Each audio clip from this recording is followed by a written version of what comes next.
Ambassador Zektar of the Vortak Empire adjusted his ceremonial robes as he entered the grand chamber of the Galactic Council. The massive crystalline dome above them sparkled with the light of 1,000 stars, each representing a member civilization of their vast alliance. Today's emergency session had been called for one reason alone: the human problem. The humans had arrived in galactic space barely 50 years ago, a young species that had just mastered faster-than-light travel. Most council members had dismissed them as another primitive race that would either destroy itself or remain confined to a few star systems. How wrong they had been. Zektar's four eyes focused on the central podium where High Chancellor Mordun was preparing to address the assembly. The ancient being's tentacles writhed with barely contained frustration as representatives from over 300 species filled their assigned positions around the circular chamber. Fellow council members, Mordun's voice resonated through the chamber's translation matrix, reaching every being in their native tongue. We face an unprecedented crisis. In the past 27 galactic standard years, humanity has been involved in 18 major conflicts across known space. They have emerged victorious in every single engagement. A ripple of uncomfortable murmurs passed through the assembly. The Crothan delegate, a massive insectoid creature, clicked his mandibles in agitation. The elegant Solarian representative's bioluminescent patches flickered with anxiety. Even the usually stoic crystalline beings from Zirian Prime seemed to dim with concern. Zektar remembered the first reports of human military activity. The hegemony of Sok had attacked a small human colony world, expecting easy conquest. The humans had been outnumbered 50 to 1. Their technology seemingly inferior, their ships smaller and less advanced. The Sok commanders had predicted victory within days. Instead, the humans had turned the planet into a nightmare maze of guerrilla warfare. They had used the environment itself as a weapon, collapsing mining tunnels to trap Sok forces underground, poisoning water supplies that only affected Sok biology, and employing tactics so unconventional that the invaders never knew what to expect next. When Sok reinforcements arrived, they found their original force either dead, captured, or completely demoralized. But that was just the beginning. The Zephyrian trade wars, Mordun continued, his ancient voice heavy with disbelief. The humans convinced 17 different species to fight each other while they remained officially neutral. By the war's end, human trading companies had absorbed the commercial infrastructure of half the galaxy's major trade routes.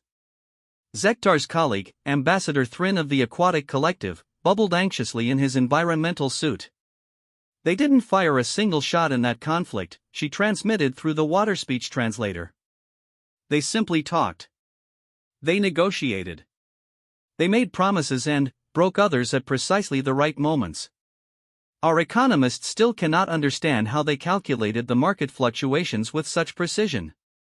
The High Chancellor activated a holographic display showing various battle formations and tactical analyses.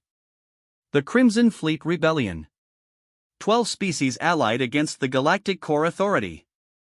The conflict had reached a stalemate lasting 8 years until the humans offered their assistance to the Authority. The display showed human fleet movements that seemed almost random at first glance. Their ships were smaller, their weapons less powerful, their numbers insignificant compared to the massive armadas involved in the conflict. Yet within 6 months, the rebellion had collapsed entirely. They never attacked the rebel fleets directly, explained Admiral Korth of the Hegemony Defense Force, his scarred carapace bearing witness to decades of military service. Instead, they targeted supply convoys using patterns we couldn't predict. They would hit a food transport here, a weapons shipment there, always staying just ahead of our ability to reinforce or retaliate. But the pattern wasn't random, they were forcing the rebel species to turn on each other over increasingly scarce resources. Zektar had studied that conflict extensively. The humans had analyzed each species' dietary requirements, cultural taboos, and social hierarchies. They knew that the Vorth warriors would never share protein rations with the Kalani, whose religious beliefs forbade consuming anything that had once been alive. They understood that the Bracken command structure would collapse if their officers couldn't maintain their status through resource distribution. By the end, Admiral Korth continued, the rebel species were fighting each other more fiercely than they had ever fought the Authority. The humans simply watched as their enemies destroyed themselves, then offered humanitarian aid to the survivors. The chamber fell silent as the implications settled over the assembly. These humans didn't just win wars, they turned warfare itself into an art form that other species couldn't comprehend or counter. A new voice interrupted the silence. Honorable council members, came the translation of Delegate Yixera from the Psionic Collective. Her mental emanations carried overtones of deep concern. We must address the psychological warfare capabilities these humans possess. Our mind healers are still treating soldiers who faced human propaganda campaigns. The holographic display shifted to show intercepted human communications from various conflicts. Unlike the sophisticated technological warfare that dominated galactic military doctrine, these were simple audio and visual transmissions. They don't attack the mind directly like our psionic weapons, Yixera explained. They attack something far more fundamental, they attack meaning itself. They make their enemies question why they're fighting, who they're fighting for, and whether their cause has any value at all. Zektar watched footage from the Nexus Station siege, where human psychological specialists had convinced an entire Mordak assault battalion to surrender by broadcasting stories about the families waiting for them at home. The Mordak were legendary for their battle fury and their absolute loyalty to the clan. Yet somehow, the humans had found a way to make them see their war not as a glorious crusade, but as a senseless waste of lives that could be better spent protecting their loved ones. They study us, Ambassador Velk of the Void Swimmers stated bluntly. They study our histories, our cultures, our evolutionary backgrounds. They find the exact psychological pressure points that can turn our greatest strengths into weaknesses. The High Chancellor's tentacles coiled tighter as he prepared to reveal the most disturbing information of all. Which brings us to the Titan Confederation War. Our most recent and most troubling example of human tactical thinking. The holographic display showed a vast star cluster where one of the galaxy's oldest military powers had fallen to human strategy in a campaign that lasted barely 18 months. The Titan Confederation had possessed technology thousands of years more advanced than humanity, fleets that could shatter planets, and warriors bred specifically for combat across multiple generations. The humans, Mordun said slowly, convinced the Titans to destroy themselves by challenging them to increasingly elaborate honor duels. They studied Titan culture and realized that their concept of warrior pride could be manipulated. Human champions would issue challenges that seemed to question Titan courage and competence. Zektar remembered the reports with growing unease. The humans had never intended to win these duels. Instead, they had crafted challenges so specific and complex that the Titans became obsessed with proving themselves worthy. Titan fleets had destroyed their own ships trying to demonstrate superior tactical knowledge. Titan warriors had died by the thousands in elaborate contests that served no strategic purpose except to satisfy their cultural need for recognition. By the war's end, the High Chancellor concluded, the Titan Confederation had eliminated 70% of their own military capacity without the humans firing more than a few ceremonial shots. The chamber erupted in discussion as representatives struggled to process what they had heard. These weren't defeats in conventional battle, these were systematic dismantlings of entire civilizations using nothing more than careful observation and psychological manipulation. Ambassador Zektar found himself thinking about his own species' recent diplomatic contact with humanity. The humans had been unfailingly polite, respectful of Vorthak customs, and generous with their trade offers. But now he wondered what they had been studying during those interactions. What weaknesses had they identified? What cultural leverage points had they catalogued for future use? The most terrifying realization was beginning to dawn on the assembled council members. The humans weren't just winning wars, they were winning them using strategies that seemed to come from an entirely different understanding of conflict itself.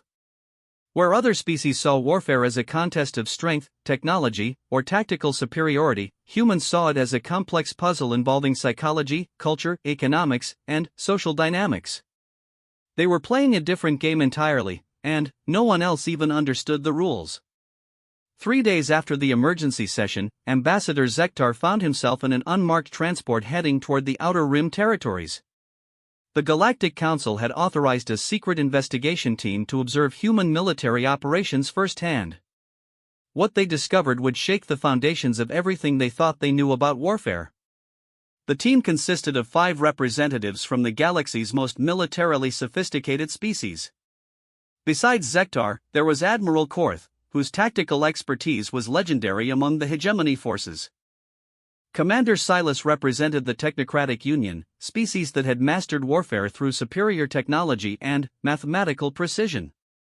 The Psionic Collective had sent Battlemind Nexia, whose mental abilities could analyze complex strategic patterns instantly. Finally, Warsinger Threx of the nomadic clans brought thousands of years of guerrilla warfare experience from the galaxy's most mobile military traditions.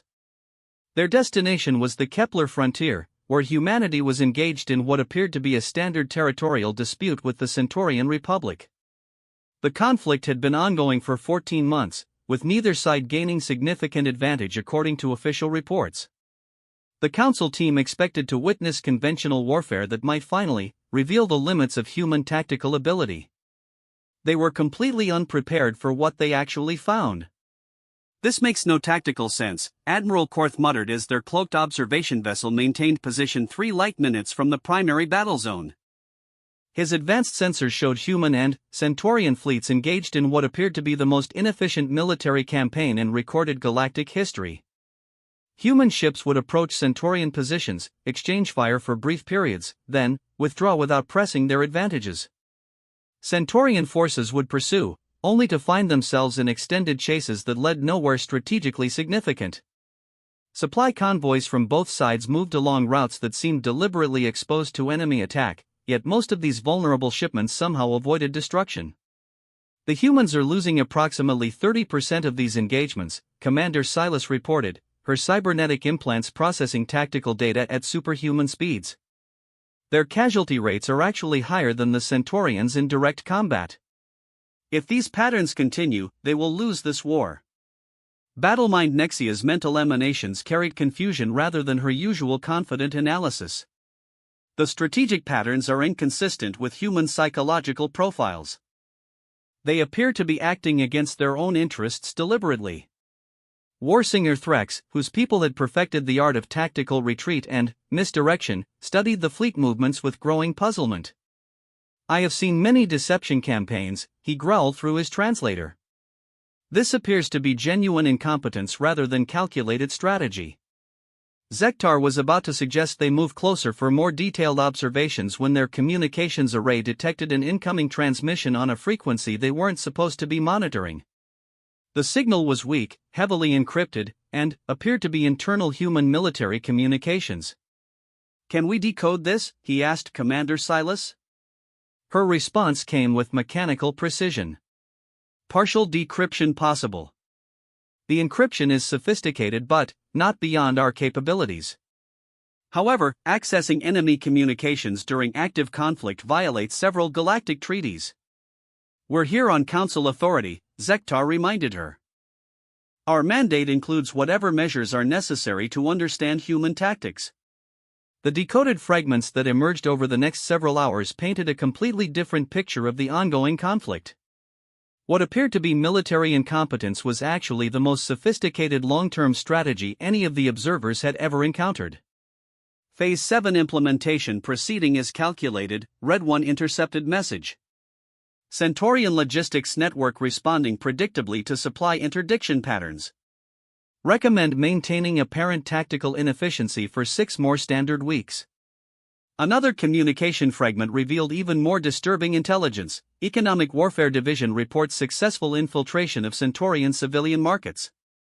Food distribution networks showing desired dependency patterns. Cultural Analysis Team confirms social stress indicators approaching optimal levels for Phase 8 initiation.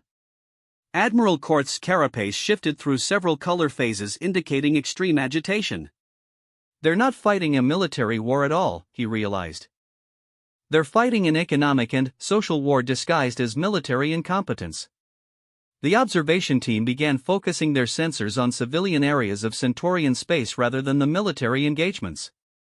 What they discovered was a masterpiece of indirect warfare that operated on scales they had never imagined possible. Human-civilian traders had been establishing economic relationships with Centaurian colonies for months before the official conflict began. These traders offered goods and services that gradually became essential to local economies. When the war started, these supply relationships didn't disappear, they simply became more expensive and unreliable. Look at these food import statistics. Commander Silas displayed her analysis on the observation deck's main screen. Human agricultural products now represent 47% of the Centaurian colonial food supply. But, the deliveries have become increasingly irregular since the conflict began. Battlemind Nexia expanded the analysis with her mental abilities, processing social and psychological data that technological sensors couldn't detect. The irregular food deliveries are creating exactly the right level of stress to undermine civilian confidence in their government's ability to protect them, but not enough to trigger desperate resistance measures. Warsinger Threx added his own expertise to their growing understanding. The humans are using their apparent military failures to hide systematic infrastructure attacks. Every time they lose a battle and retreat, they leave behind disabled communication relays, damaged transportation networks, and compromised supply depots. The Centaurians think they're winning because they're driving the humans away, but they're actually losing their ability to maintain their civilization. The most sophisticated aspect of the human strategy was how it used the Centaurians' own cultural expectations against them. The Centaurian Republic prided itself on civilized, honorable warfare conducted according to established galactic conventions. They expected enemies to either surrender when defeated or escalate to more destructive tactics when desperate. Humans did neither. They absorbed losses, accepted defeats, and continued pursuing what appeared to be a failing strategy with inexplicable determination. This behavior confused Centaurian leadership so thoroughly that they began making increasingly irrational decisions trying to understand human motivations. Intercepted Centaurian military communications, Commander Silas reported. Their high command is debating whether humans are suffering from some form of collective mental illness that prevents them from recognizing defeat. The observation team watched as Centaurian forces began extending their defensive lines to protect against human attacks that never came. They diverted resources to fortify positions that humans showed no interest in capturing. They developed countermeasures for tactical approaches that humans had abandoned months earlier. Meanwhile, human failure in military engagements was systematically destroying the economic and social foundations of Centaurian society. Every prolonged chase depleted fuel reserves. Every defensive redeployment disrupted trade routes. Every victory celebration consumed resources that couldn't be easily replaced. They're not trying to defeat the Centaurian military, Zektar realized with growing horror. They're trying to collapse Centaurian civilization while making it look like an internal failure rather than an external attack. The most chilling discovery came when Battlemind Nexia detected the true scope of human information warfare. Her psionic abilities allowed her to perceive communication patterns that conventional sensors missed entirely. The humans have infiltrated Centaurian society at every level, she reported with mental emanations colored by genuine fear. Not through spies or saboteurs, but through perfectly legal cultural exchange programs, educational initiatives, entertainment media, and academic research projects. Young Centaurians were consuming human literature, music, and philosophical ideas that subtly encouraged individualism and skepticism toward traditional authority. Centaurian scientists were collaborating on research projects that happened to reveal strategic weaknesses in their own infrastructure. Centaurian artists were creating works that expressed growing dissatisfaction with their government's handling of the war. They're rewriting Centaurian culture from the inside, Warsinger Threx observed with what might have been admiration if it weren't so terrifying. In another generation, the Centaurians won't even remember why they were fighting this war. As their investigation continued, the observation team began to understand that the conflict in the Kepler frontier wasn't an isolated example of human tactics, it was a template that could be applied against any civilization in the galaxy. The humans had identified the fundamental weaknesses inherent in how galactic species thought about warfare, governance, and society itself. Where other species saw war as a temporary disruption to be resolved through victory or defeat, humans saw it as an opportunity for permanent transformation. They weren't just conquering territory or resources, they were conquering the very concepts that defined their enemy's existence. The implications were staggering. If humans could systematically dismantle an advanced civilization like the Centaurian Republic using nothing more than apparent incompetence and cultural influence, what could they do to species with less sophisticated defenses? What were they already doing to species who considered themselves allies? Zektar found himself wondering, not for the first time, what the humans had learned about Vortex society during their diplomatic exchanges. What cultural weaknesses had they identified? What long-term strategies were already in motion? The observation team prepared their preliminary report with growing unease. They had been sent to understand human military tactics, but they had discovered something far more dangerous: a species that treated warfare as just one component of a comprehensive approach to reshaping galactic civilization according to their own vision. The question was no longer whether humans could be defeated in conventional military conflict. The question was whether any species in the galaxy was psychologically and culturally equipped to recognize this new form of warfare before it was too late to resist. The Emergency Council session reconvened 6 weeks after the observation team's return, but this time the atmosphere in the Great Chamber was markedly different. Where before there had been confused concern, now there was something approaching panic. The preliminary reports from the Kepler frontier had been distributed to senior council members, and the implications were sinking in with terrifying clarity. High Chancellor Mordun's ancient tentacles trembled as he called the assembly to order. Around the circular chamber, representatives from 300 civilizations displayed various species-specific signs of extreme agitation. The Crothan delegates' mandibles clicked in rapid, nervous patterns. The Solarian representatives' bioluminescent patches flickered erratically. Even the supposedly emotionless synthetic beings from the Nexus Collective seemed to process data with unusual intensity. Fellow council members, Mordun began, his voice carrying harmonics of deep concern through the translation matrix. The investigation team has returned with findings that require immediate action. Ambassador Zektar will present their initial analysis. Zektar approached the central podium with reluctance. Over the past 6 weeks, he had reviewed their findings hundreds of times, hoping to discover some flaw in their reasoning or some alternative interpretation that might be less catastrophic. No such relief had emerged. Honorable delegates, he began, we have confirmed that human warfare operates according to principles that no other galactic species has previously encountered. What we initially interpreted as tactical innovation is actually something far more comprehensive and dangerous. The holographic display activated, showing strategic analyses from multiple human conflicts across the past 3 decades. The patterns that emerged were unlike anything in the galactic military databases. Humans do not fight wars to achieve military objectives, Zektar continued. They fight wars to achieve social, economic, and cultural transformation of their enemies. Military victory is merely one possible outcome, and often not the most important one. Admiral Korth rose from his position among the hegemony delegation. With respect, Ambassador, this seems to be an overcomplicated analysis of simple strategic thinking. Many species have employed economic warfare and psychological tactics. Zektar activated a new section of the display showing comparative analyses. Admiral, no other species has employed these tactics at the scale and with the precision we have observed.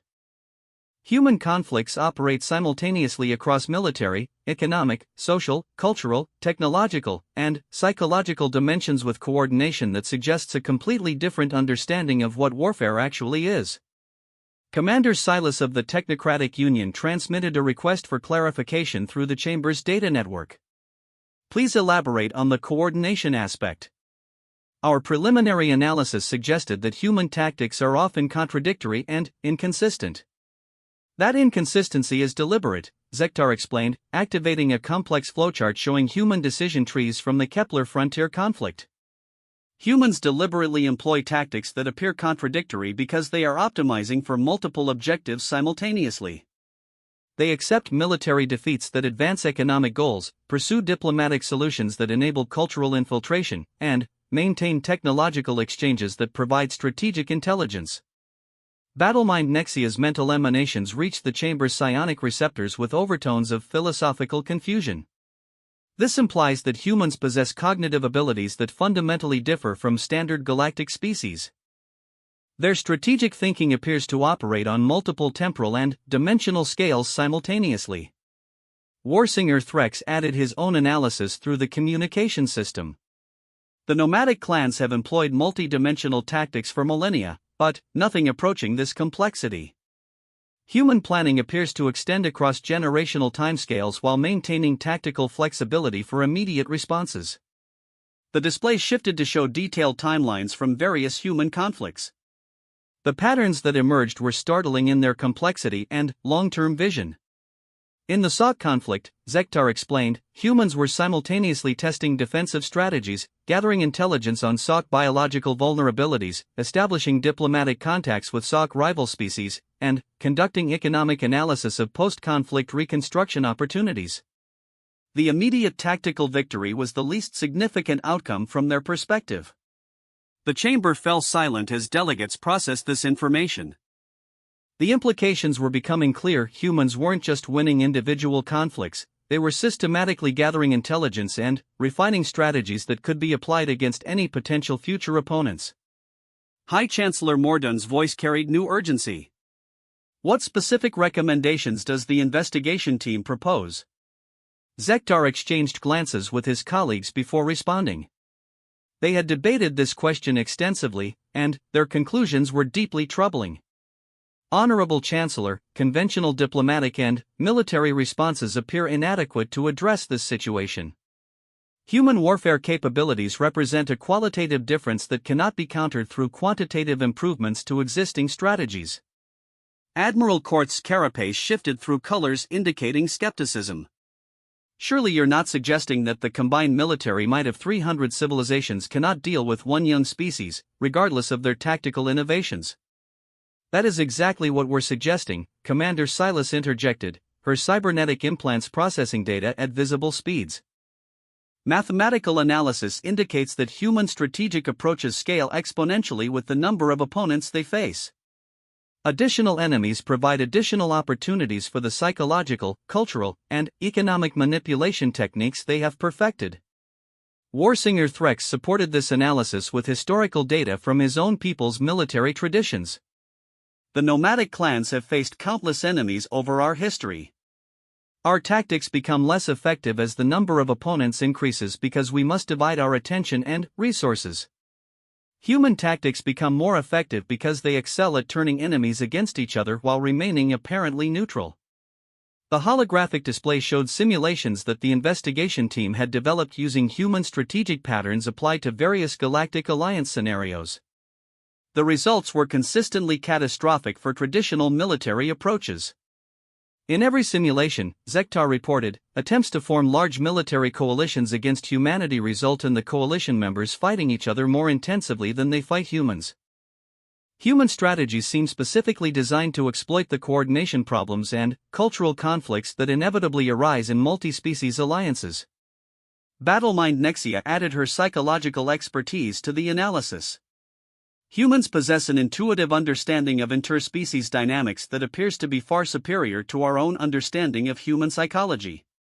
They have studied us more thoroughly than we have studied them, and they have done so while maintaining apparently friendly diplomatic relations. The most disturbing revelation came when Zektar activated the final section of their report. Analysis of current human activities suggests that they are already implementing long-term strategies against multiple galactic civilizations simultaneously. The cultural exchange programs, educational initiatives, trade relationships, and research collaborations that we have welcomed as signs of human integration into galactic society appear to be components of a comprehensive intelligence gathering and influence building campaign. The chamber erupted in alarmed discussions as delegates began to realize the implications for their own species. Every civilization represented in the council had established some form of relationship with humanity over the past 50 years. The humans had been unfailingly helpful, generous with their technological innovations, and respectful of local customs and traditions. Now it appeared that this exemplary diplomatic behavior might have been a systematic campaign to identify vulnerabilities and establish influence networks across galactic civilization. Are you suggesting, High Chancellor Mordun asked slowly, that humanity represents an existential threat to galactic civilization as we know it? Zektar hesitated before responding, knowing that his answer would fundamentally change the relationship between humanity and the rest of the galaxy. Honorable Chancellor, our analysis suggests that humans are currently in the process of restructuring galactic civilization according to their own vision of how sentient species should organize themselves. This restructuring is being accomplished through methods so subtle and long-term that most species are not aware that it is happening. The implications were staggering. If the investigation team's analysis was correct, then the apparently peaceful integration of humanity into galactic society was actually a sophisticated conquest campaign that operated according to principles that no other species had ever encountered or developed defenses against. The question now was what, if anything, could be done to respond to a threat that most species couldn't even recognize as threatening. Traditional military solutions appeared inadequate. Diplomatic approaches seemed to play directly into human strategic advantages. Economic warfare would likely benefit human trade networks that had become essential to many galactic economies. For the first time in galactic history, the Council faced an enemy that seemed to have already won before the war had even been officially declared. "We need time to develop new approaches," High Chancellor Mordun announced finally. This session will adjourn while the Council's Strategic Analysis Division develops response options based on the investigation team's findings. As delegates filed out of the chamber, many were already beginning to review their own species' interactions with humanity with new and deeply troubled perspectives. The humans had seemed like such promising allies, eager to learn and contribute to galactic civilization. Now it appeared that they had been learning how to systematically dismantle everything that galactic civilization had built over millions of years of cooperation and mutual respect. The war for the future of the galaxy had been ongoing for decades, and no one had realized they were fighting until it was perhaps already too late to change the outcome. 8 months had passed since the Council's Strategic Analysis Division began developing response options to the human situation. The Great Chamber now hosted what many delegates privately believed might be the most important session in galactic history. The decision reached today would determine whether the established order of galactic civilization would survive or be replaced by something entirely different.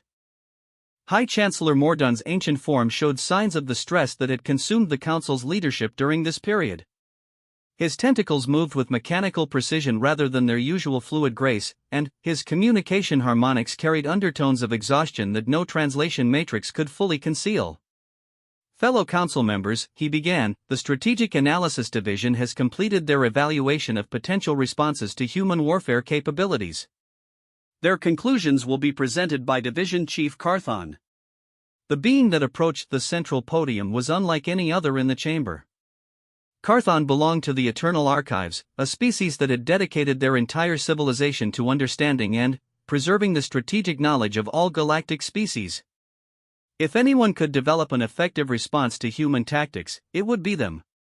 "Honorable delegates," Carthon began, their crystalline form refracting the chamber's light into complex patterns, "our analysis has examined over 14,000 potential response scenarios using strategic data from 800 civilizations across 3 million years of recorded galactic history.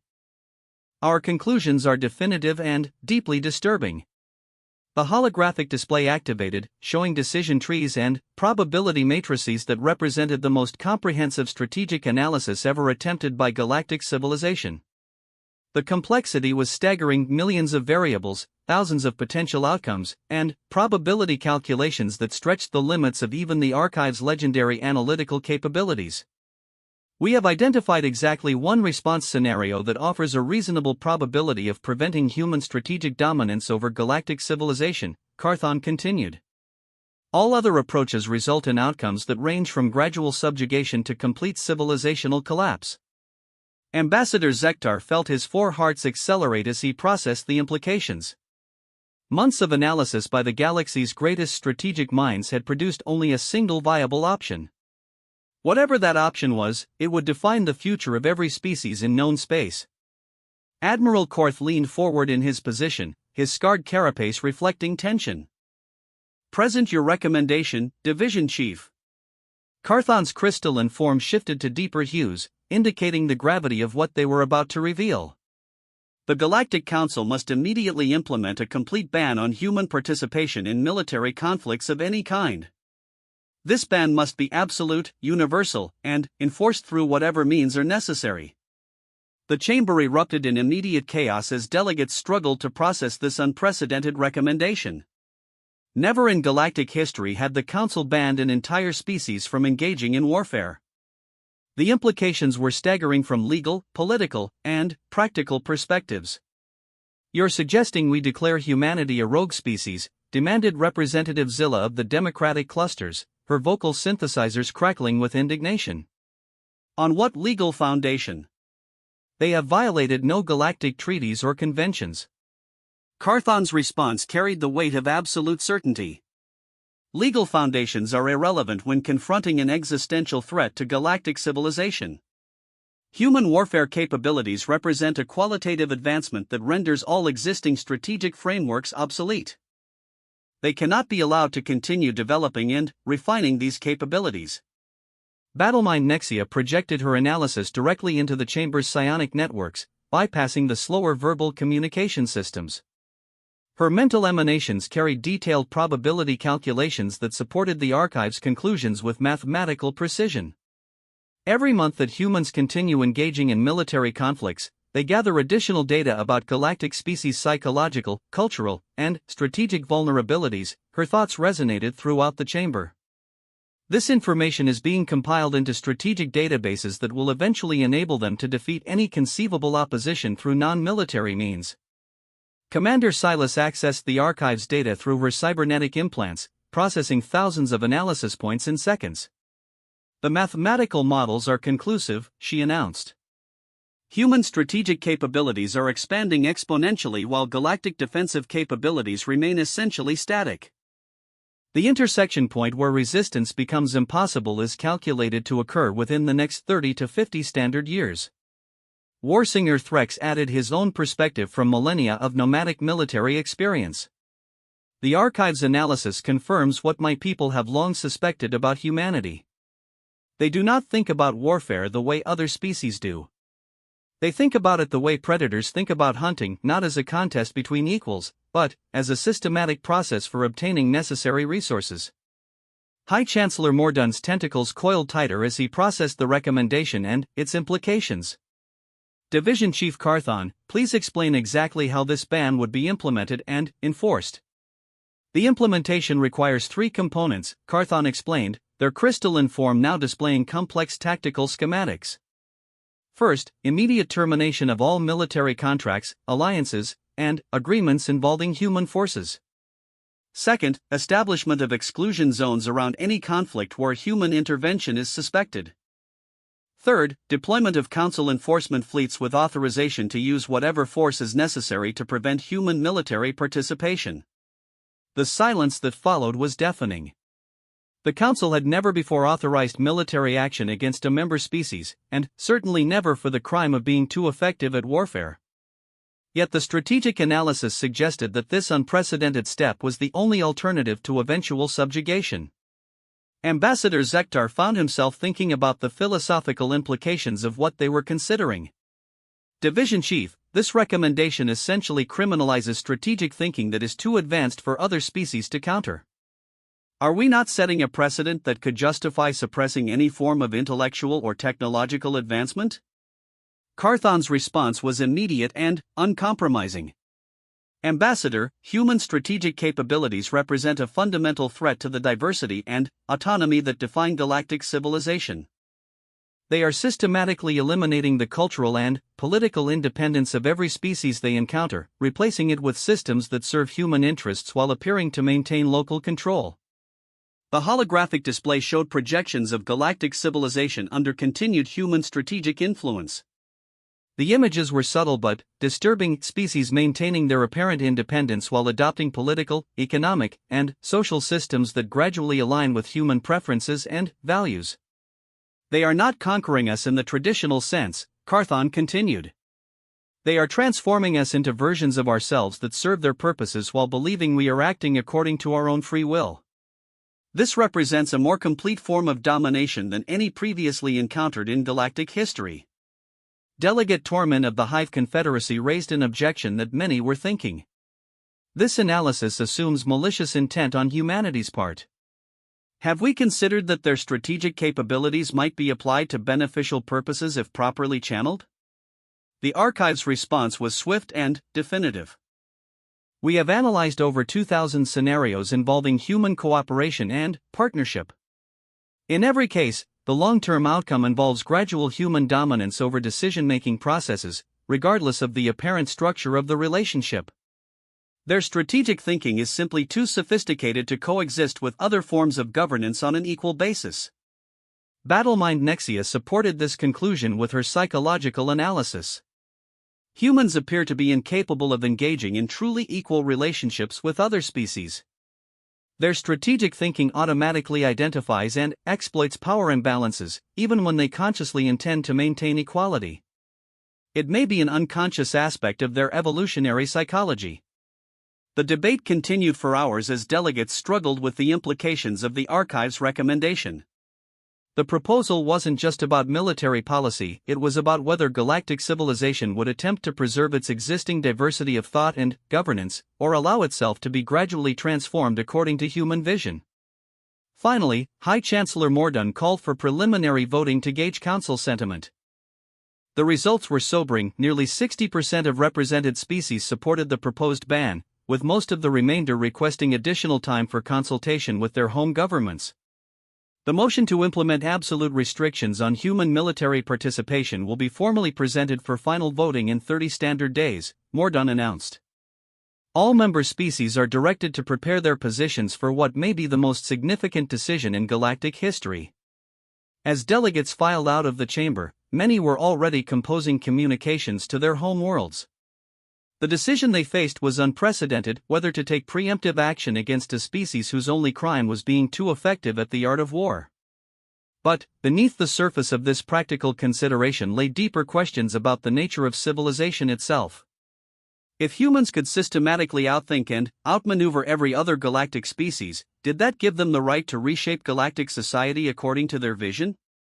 Or did the diversity and independence of galactic civilization justify using force to prevent such dominance, regardless of how it was achieved?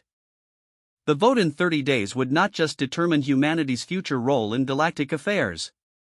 It would define what kind of civilization the galaxy wanted to be: one that welcomed superior strategic thinking, or one that would fight to preserve its existing order against any force that threatened to change it. Either way, the galaxy would never be the same. The age of human warfare was about to end, but whether that ending represented victory or defeat for galactic civilization remained to be seen. The greatest strategic minds in the galaxy had spoken with one voice: humanity's approach to warfare was too dangerous to be allowed to continue. Whether they were right would determine the future of every sentient being in known space.